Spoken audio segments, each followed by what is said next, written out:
कहानी की शुरुआत में हम विल हंटिंग नाम के एक लड़के को देखते हैं जो अपने घर में बैठकर बुक पढ़ रहा होता है।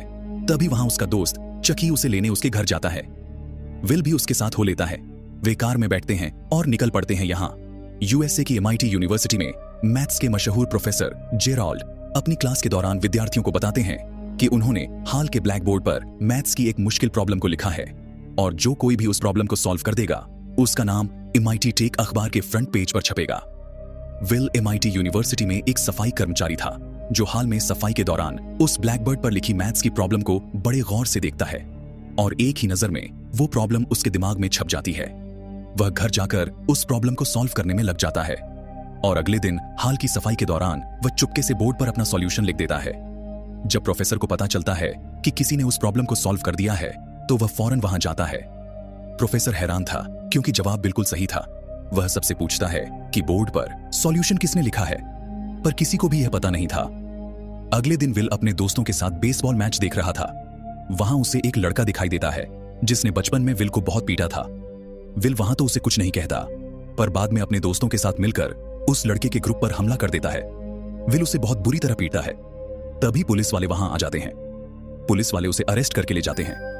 प्रोफेसर की अगली क्लास में सब यह जानना चाहते थे कि वो जीनियस कौन है जिसने उस प्रॉब्लम को सॉल्व किया है, लेकिन कोई भी सामने नहीं आता। तो ये पता लगाने के लिए कि वो जीनियस कौन है, प्रोफेसर बोर्ड पर एक नई प्रॉब्लम लिख देता है जो पहली प्रॉब्लम से भी ज्यादा मुश्किल थी, क्योंकि इसका सलूशन ढूंढने के लिए खुद प्रोफेसर और उसके साथियों को 2 साल लग गए थे। कोर्ट ने सुनवाई के लिए अगले हफ्ते की तारीख देकर विल को छोड़ दिया था, जो वापस MIT में आकर नई प्रॉब्लम को सॉल्व कर रहा था।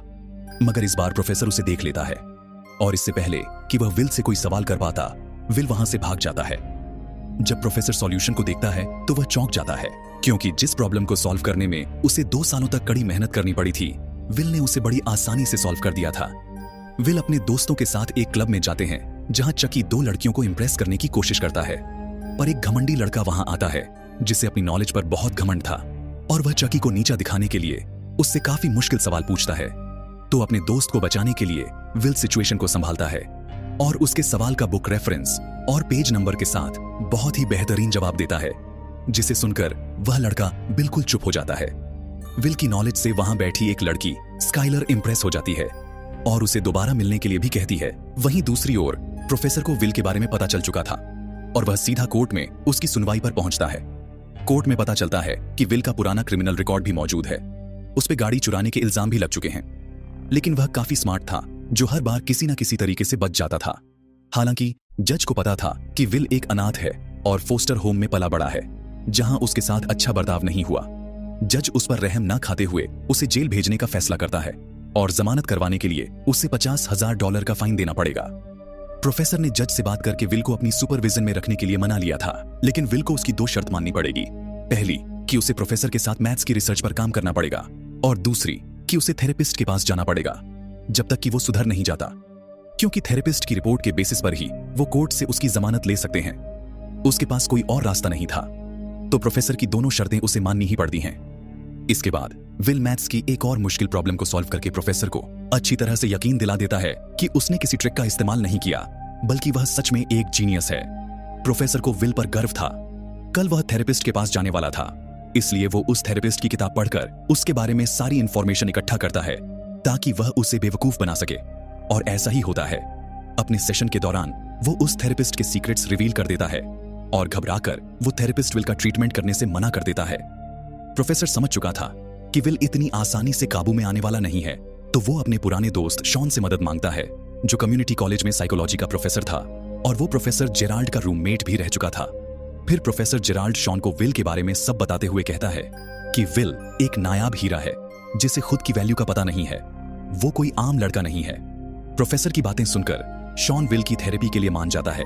अगले दिन शॉन विल को अपने ऑफिस बुलाता है। विल वहां आ जाता है, जो अपने नए थेरेपिस्ट शॉन को भी सबक सिखाने के लिए तैयार था। प्रोफेसर कमरे से बाहर चला जाता है और शॉन विल से अकेले में बातें करने लगता है। शॉन के ऑफिस में बहुत सारी बुक्स पड़ी थीं, जिन्हें देखकर विल उसकी किताबों का मजाक उड़ाने लगता है और उससे बदतमीजी से बात करने लगता है। यह सब उसका प्लान था ताकि वह शॉन को गुस्सा दिलाकर डिस्टर्ब कर दे और इस थेरेपी सेशन को भी बर्बाद कर दे। शॉन जानता था कि यह विल की कोई चाल है, इसलिए वह ज्यादा रिएक्ट नहीं करता और शांत रहता है। विल के पास और कोई चारा नहीं था, तो वह शॉन को भड़काने के लिए उसकी बीवी को कैरेक्टरलेस बोलता है। शॉन गुस्से में कहता है कि अपना मुंह संभाल कर बात करो। शॉन को डिस्टर्ब देखकर विल समझ चुका था कि शॉन की बीवी ही उसकी कमजोरी है, तो वह फिर से उसकी बीवी के बारे में उल्टा सीधा बोलता है।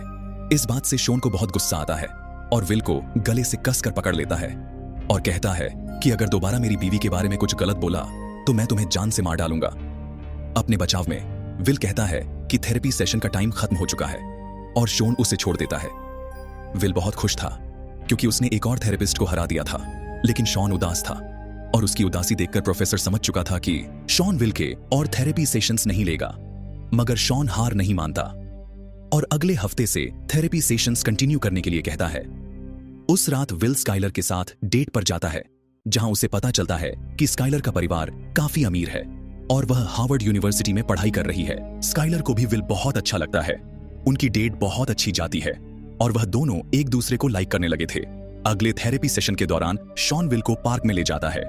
वो कहता है कि तुम्हारी उस दिन की बदतमीजी पर पहले तो मुझे बहुत गुस्सा आया, पर जल्द ही मुझे यह एहसास हो गया कि तुम सिर्फ एक बच्चे हो जिसे इस बात का एहसास नहीं कि वह क्या बोल रहा है। तुम्हें प्यार के बारे में अगर कुछ पता भी है तो उसका आधार है वह नीरस किताबें जो हमें किसी चीज के बारे में सिर्फ बता सकती हैं लेकिन उसका एहसास नहीं करवा सकती। दरअसल शॉन की बीवी को कैंसर था। आज भी शॉन अपनी बीवी से बहुत प्यार करता है, इसीलिए विल के गलत बोलने पर शॉन को इतना गुस्सा आया था। वह कहता है कि जिसे तुम अपनी जान से भी ज्यादा प्यार करते हो उसे पल पल मरता हुआ देखकर कितना दर्द होता है, और इतना कहकर शॉन वहां से चला जाता है। विल को अपनी गलती का एहसास तो हो चुका था, लेकिन अभी भी उसमें काफी ईगो थी। अगले दिन वह चकी के साथ कंस्ट्रक्शन साइट पर काम करने चला जाता है और शाम के वक्त वो स्काइलर को कॉल करता है। स्काइलर फोन उठाती है, लेकिन विल के दिमाग में कोई हेजिटेशन थी जो बिना कुछ बोले ही फोन काट देता है। तीसरे सेशन के दौरान विल कुछ भी नहीं बोलता तो उसे चुप देखकर शॉन भी खामोश ही रहता है, क्योंकि वह जानता था कि विल अभी भी उसके साथ माइंड गेम्स खेल रहा है। सेशन का सारा समय यूं ही दोनों की लंबी खामोशी में खत्म हो जाता है। विल प्रोफेसर जेराल्ड के साथ मैथ की रिसर्च में विल बहुत बढ़िया काम करता है। जिन प्रॉब्लम्स को कुछ मैथमेटिशियन सालों से हल नहीं कर पाए थे, उन प्रॉब्लम्स को विल बड़ी आसानी से सॉल्व कर देता है और प्रोफेसर को मानो यह सब एक चमत्कार लग रहा था। फिर शॉन के साथ चौथे सेशन में विल अपनी चुप्पी तोड़ता है और शॉन को एक जोक सुनाता है। शॉन इसी मौके की तलाश में था। वो विल से उसकी गर्लफ्रेंड के बारे में पूछता है। विल उसे बताता है कि वह स्काइलर को डेट कर रहा है, लेकिन वह उससे कॉल पर बात नहीं करता क्योंकि अभी स्काइलर उसके लिए परफेक्ट है और ज्यादा बात करके वो सब बिगाड़ना नहीं चाहता। वो स्काइलर से प्यार करता था, लेकिन वो डरता था कि अगर स्काइलर को पता चल गया कि वह एक अनाथ है तो शायद वह उससे मिलना बंद कर दे। शॉन उसे कहता है कि कोई भी इंसान परफेक्ट नहीं होता, हम सब में बहुत सारी खूबियों के साथ साथ कमियां भी होती हैं। मेरी बीवी को मरे हुए 2 साल बीत चुके हैं और उसकी ऐसी ही छोटी छोटी बातों को मैं बहुत मिस करता हूँ। इसी तरह मुझ में भी बहुत सारी कमियां हैं जो शायद दूसरों के लिए बहुत अजीब होंगी, लेकिन वो मेरी बीवी को पसंद थी, क्योंकि हम जिससे प्यार करते हैं हमें उसकी खूबियों के साथ साथ उसकी कमियों से भी प्यार हो जाता है। ना तो तुम परफेक्ट हो और ना ही स्काइलर परफेक्ट है, लेकिन अगर तुम दोनों एक दूसरे से प्यार करते हो तो तुम दोनों एक दूसरे के लिए परफेक्ट हो सकते हो। विल पर शॉन की बातों का असर होने लगा था। शॉन की बातें सुनकर विल स्काइलर से और भी ज्यादा घुलने मिलने लगा था और उनका रिश्ता और भी मजबूत हो रहा था। इसी दौरान विल स्काइलर को अपने दोस्तों से मिलाता है, पर वह उसे अपनी सच्चाई नहीं बताता कि वह अनाथ है। अब विल को हायर करने के लिए बहुत सारी कंपनीज के ऑफर्स आने लगे थे, तो प्रोफेसर शॉन से मिलता है ताकि शॉन जल्द से जल्द उसकी रिपोर्ट बनाकर उन्हें दे और वो विल का करियर प्लान कर सके।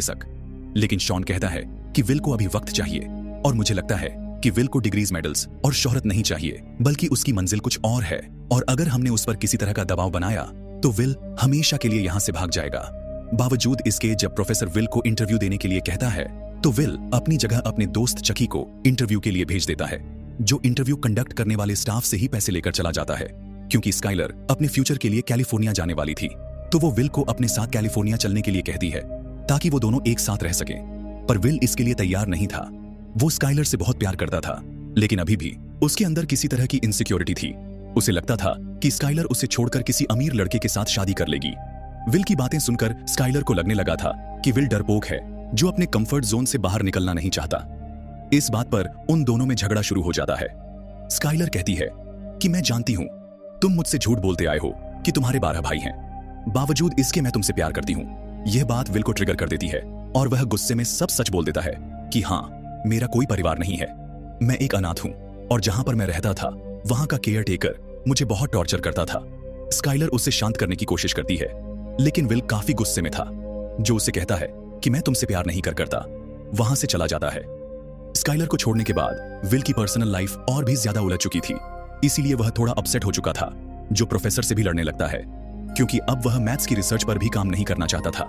भले ही वह जीनियस था, लेकिन अभी भी वह अपनी लाइफ में फोकस्ड नहीं था।